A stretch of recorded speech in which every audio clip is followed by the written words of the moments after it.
Constant এটা ভেরিয়েবলের just opposite. ভেরিয়েবলে আপনি ভ্যালুগুলো চেঞ্জ করতে পারবেন এবং কনস্ট্যান্টে কখনো চেঞ্জ করতে পারবেন না।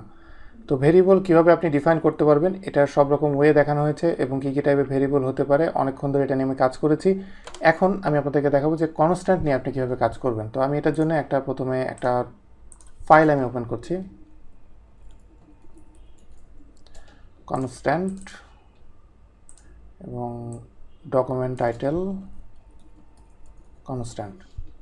এটা নেওয়ার পরে এখন আমি যেটা করব যে আমাকে কনস্ট্যান্টটাকে আমাকে ডিফাইন করতে হবে।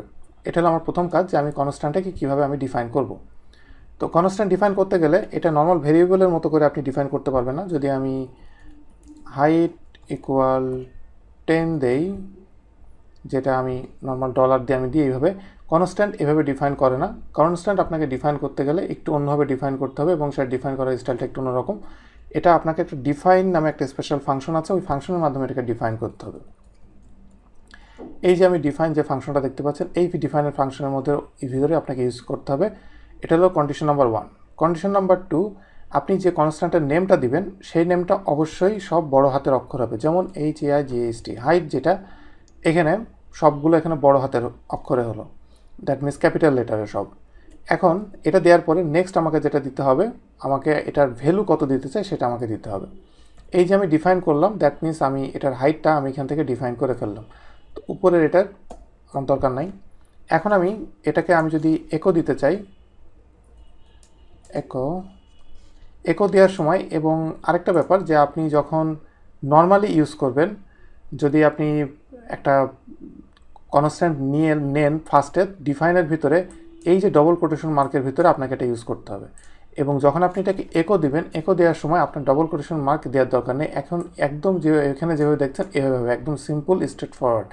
এবং এটা আমি সেভ করার পরে এটাকে আমি যদি প্রিভিউতে দেখি অপেরাতে, তাহলে এখানে আমি যে একো দিয়েছি সেই একোটা দেখেন যে এটা এখানে শো করছে।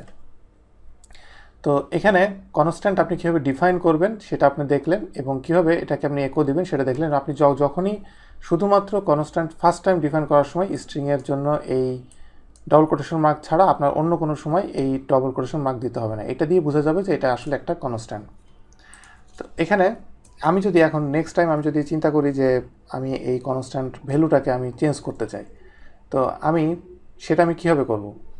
আমি যদি এখানে যে হাইটটা দেখতে পাচ্ছেন, এই হাইটটাকে আমি নিলাম, নিয়ে +3 প্লাস ইকুয়াল 3 দিলাম। দ্যাট মিন্স এটাকে জাস্ট 3 বাড়ালো। এখানে অলরেডি আমার মানে এটা প্রিভিউতেও দেখার দরকার নেই, এখানে আপনারা দেখতে পাচ্ছেন যে অলরেডি সে এটাকে ইরোড দেখাচ্ছে। ইভেন আমি যদি এটা চেঞ্জ করে ইকুয়াল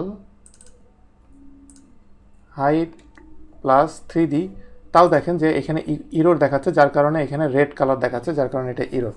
তো আমার নেক্সট বাকি অংশটুকু যে কোনো লাভ নাই, তারপর আমি আপনাদেরকে দেখাচ্ছি যে আসলে এটা কি দেখায়। দেখার জন্য আমি যদি এন্টার দিই, তাহলে দেখেন যে এটা পার্স এরর এখানে শো করছে। দ্যাট মিন্স আপনি যখন কনস্ট্যান্ট একবার ডিফাইন করে ফেলবেন, আপনি যতই চেঞ্জ করতে চান না কেন সে এটাকে ইরোর শো করবে, এবং এভাবে আপনি কনস্ট্যান্টটাকে আপনি মানে চেঞ্জ করতে পারবেন না। এবং আপনি যদি মনে করেন যে ঠিক আছে আমি কনস্ট্যান্টটাকে আমি চেঞ্জ করব না, আমি যদি মনে করি কনস্ট্যান্টটাকে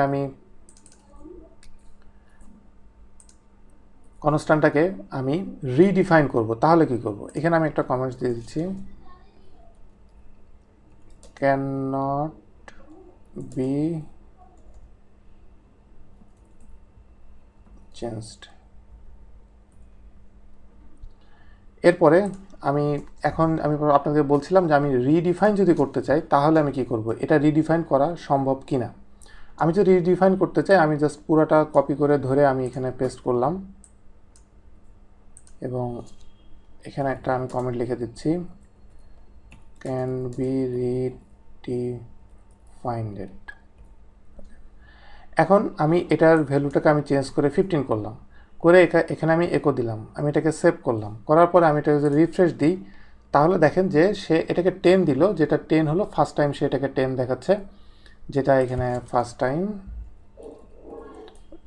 টাইম দেখাচ্ছে। এবং নিচে আমি সেকেন্ড টাইম যখন এটাকে ডিফাইন করেছি, তখন এখানে আমি যদি সেকেন্ড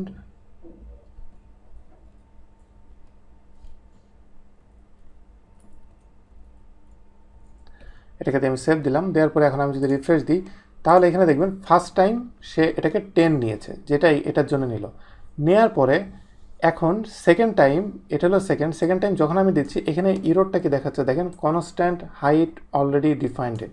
দ্যাট মিনস আপনি এটাকে রিডিফাইনও করতে পারবেন না, এটাকে চেঞ্জও করতে পারবেন না, আপনার কাছে আর কোনো অপশনই নেই। আপনি যেটা করবেন একবারই এটাকে ডিফাইন করবেন এবং ইউজ করার সময় এভাবে আপনাকে কনস্ট্যান্টটাকে ইউজ করতে হবে।